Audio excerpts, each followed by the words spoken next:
Vale, como os decía, la lectura que nos vaya a dar la centralita principal del vehículo sobre la energía eléctrica no es fiable, porque hemos instalado el pack de litio, y la monitorización de la energía eléctrica la vamos a hacer a través de esta otra centralita, ¿vale? Para activarla pues tocamos la pantalla y ya se nos enciende. Para activar la pantalla simplemente la tocamos, se nos encenderá y veremos distintos cuadraditos donde vamos a tener distintas informaciones, ¿vale? La de arriba a la izquierda del todo es el tiempo restante de la batería que tenemos, que ahora no nos lo está indicando porque está cargándose. El central de arriba del todo nos indica el estado de carga de la batería, ahora mismo la tenemos en un 42%, y la de la derecha de la parte de arriba nos indica el voltaje de la batería del motor. Abajo a la izquierda tenemos el voltaje de la batería de litio, en el centro tenemos la intensidad con la que se está cargando la batería,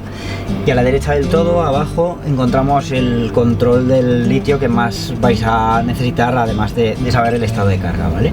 Es el estado del inversor. El inversor es el dispositivo que permite que utilicéis el aire acondicionado o dispositivos tipo cafetera de Nespresso si os la traéis de casa, o electrodomésticos de alta potencia, y nos permite utilizar ese tipo de electrodomésticos de 220 voltios de forma autónoma.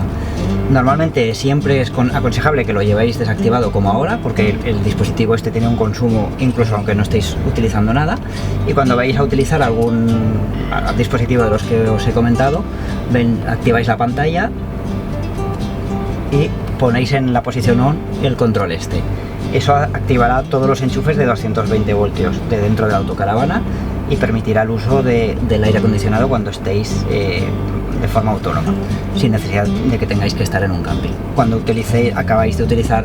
los electrodomésticos que vayáis a utilizar, volvéis a poner el interruptor en la posición de off para que no haya ningún consumo, y ya podéis esperar a que se ponga en reposo la pantalla.